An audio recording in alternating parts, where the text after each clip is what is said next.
Se Deus é amor, como pode existir o inferno, o juízo, o castigo eterno? Se o amor é o mandamento maior do cristianismo e o próprio Deus é amor, então como ele permite que alguém sofra eternamente, por exemplo? Essa é talvez uma das maiores objeções contra o cristianismo. Mas será que essa crítica realmente entende quem Deus é? Hoje nós vamos desvendar essa falácia. O problema dessa ideia é que ela pega um único atributo de Deus, no caso o amor, e ignora completamente todos os demais atributos, como se Deus fosse apenas amor e não justiça, como se Deus fosse apenas bondade e não tivesse nele santidade, como se isso também não fosse um dos seus atributos. Mas a verdade é que amor não é o único atributo de Deus. Vamos lá, falar alguns dos atributos de Deus. Além de amor, ele é também santo, justo, fiel, imutável, soberano, verdadeiro, onisciente, onipotente, onipresente, misericordioso. Ele é cheio de graça, ele é eterno, ele é paciente, enfim. Vários outros atributos Deus tem, além do amor. E tem algo sobre Deus e os seus atributos que é muito interessante a gente trazer aqui para a nossa conversa, que a teologia belamente sistematizou. Olha só, preste atenção nisso, que é muito interessante. Deus nunca age com base em um só atributo seu. Todos os seus atributos atuam juntos, sempre, em todas as suas ações. Eles não se anulam, mas se complementam. Deus não toma nenhuma ação levando em consideração apenas um de seus atributos, o amor, por exemplo, e deixa de lado todos os outros. Isso Deus não faz. Se a gente pegar o maior exemplo, o exemplo mais famoso que existe, que é a maior representação do amor dentro do cristianismo, que é Jesus se encarnando e morrendo em lugar de outros para perdoar, para salvar.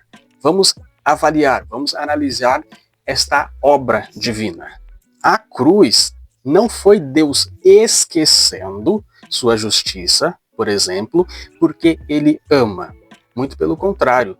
Deus, ele nos salva justamente porque ele não é apenas amor, não é só graça e misericórdia, mas também porque ele é justiça e por causa também de todos os outros demais atributos da sua essência, do seu ser. Na cruz, por exemplo, os pecados daquela pessoa que é salva foram castigados nele, não ignorados. Foram punidos em Jesus. E como a salvação ela é substitutiva, ou seja, Jesus morreu em lugar do salvo, quando Deus olha para aquela pessoa que é salva, ele vê os méritos de Cristo, vê o preço e o castigo já pago. E como ele é justo, não pode Deus então punir o mesmo pecado duas vezes. Deus, ele foi amoroso, então, em planejar essa obra da salvação, e ele é justo. Ele aplica também a sua justiça para levar o seu plano até o fim. E aliás, deixa eu te provocar aqui um pouquinho. Se uma pessoa, por hipótese, se fosse possível, sabemos que não é possível isso, se existisse uma pessoa que fosse 100% perfeita, ela mereceria o céu? O que você acha? Sim ou não? A resposta é que não. Porque ser perfeito não é um mérito, é só uma obrigação. E obrigação mínima, no caso.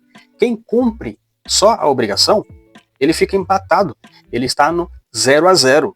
A salvação, ela exige mais do que perfeição. Exige méritos, exige créditos. E isso nenhum ser humano tem.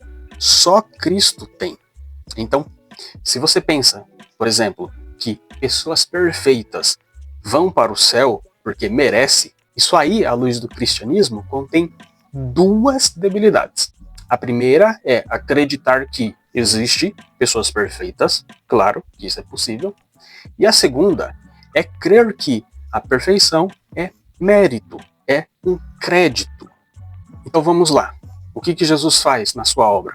Ele apaga as nossas dívidas, a nossa culpa, os nossos pecados. Por quê? Porque ele se oferece para nos substituir, para ir no nosso lugar. Então ele oferece perdão ao sofrer em nosso lugar. E se a obra de Cristo parasse simplesmente aí, Deus olharia para nós e nos falaria algo do tipo: "Oh, bacana, está seguindo as regras. Você está cumprindo nada mais do que lhe foi pedido para cumprir. Você só está fazendo a sua obrigação. Agora vai lá e crie formas de você merecer o céu." Isso nunca ocorreria, porque não temos méritos em nós mesmos. Por causa disso, Jesus ainda nos dá a sua própria justiça, os seus méritos, os seus créditos. Por ser uma pessoa perfeita, por ser Deus, ele tem crédito, ele tem méritos. E ele pega esses méritos, que é chamado de a sua justiça, e ele aplica também na vida daquela pessoa que é salva. E aquela pessoa agora, além de ser perfeita, ela tem créditos. Ou seja, tudo vem dele, tudo vem de Jesus. A perfeição é de Jesus, o mérito é de Jesus, a gente só recebe pela fé. E é por isso que é chamado de graça. E é uma graça do início até o fim. Olha só o quão dependentes nós somos de Deus e de Jesus Cristo. Agora presta atenção, há algo também muito interessante aqui neste ponto. Por causa desta verdade, alguns são tentados a crer, tanto cristãos como críticos ao cristianismo, que é só ter fé. É só eu ter fé, adquirir a minha salvação e, por já estar salvo, eu posso viver uma vida de pecados, pois todos eles já foram levados, cravados por Cristo, e por Deus ser justo, ele não vai punir o mesmo pecado duas vezes, porque o meu pecado já está em Cristo. E aí, eis um enorme erro, pois existem evidências da salvação. A pessoa que foi salva, ela demonstrará isso com evidências, através das suas ações e das suas obras. A diferença é que, pelo que já foi explicado, as obras, elas não dão méritos nem perfeição, mas as boas obras, elas são sim evidências obrigatórias, olha só, obrigatória do salvo. A sua conduta de santidade vai refletir os atributos comunicáveis de Deus. Quando uma pessoa é salva, um dos propósitos da salvação é se conformar, ser parecido, ser igual a Jesus Cristo. E uma pessoa que ela é salva, ela tem o Espírito de Deus na sua vida, ela vai se moldando cada vez mais para ficar cada vez mais parecida com Jesus Cristo. Ou seja, o salvo, ele se santifica, ele melhora, ele evolui a cada dia mais. Então, essa ideia é completamente antibíblica. Mas, bom, e o inferno? E a condenação eterna, não é verdade? Então, da mesma forma que na salvação é revelado o amor, a justiça e a santidade de Deus, como acabamos de refletir, a condenação também revela os mesmos atributos de Deus. Sim, o inferno, aquela condenação e juízo eterno, é a resposta de um Deus que é santo, é justo, é verdadeiro, mas que também é amoroso. Não é pelo fato de existir inferno, condenação eterna, que isso vai eliminar um dos atributos de Deus, que é o seu amor, porque em todas estas questões, todos os seus atributos estarão sendo colocados em prática, inclusive o amor, a justiça, a santidade e todos os demais.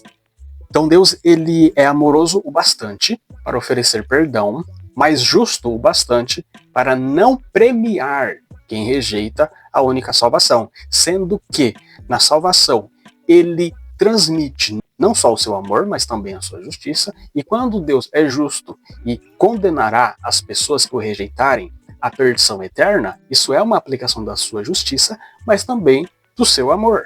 E nisso tudo, sabe qual é a raiz do problema de entendimento? Hoje, na época de extrema liberdade, pelo menos teoricamente, muitas pessoas criam um Deus à sua imagem e semelhança. Deus nos criou à sua imagem e semelhança, mas nós vamos lá e nós criamos um Deus à nossa imagem, à nossa semelhança e aos nossos gostos. Então a gente faz um Deus que é só amor, ou um Deus que é só castigo, ou um Deus que é velhinho, bondoso no céu e que está sempre disposto a fazer a minha vontade. Mas e o Deus da Bíblia?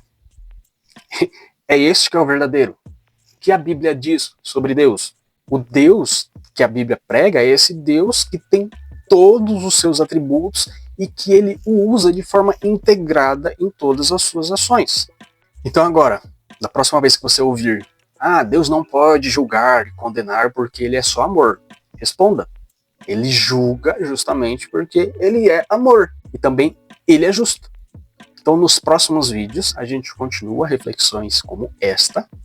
Então curta esse vídeo, se inscreva no meu canal. Se você tiver uma dúvida, pode me mandar lá no Instagram. Que Deus te abençoe e até a próxima.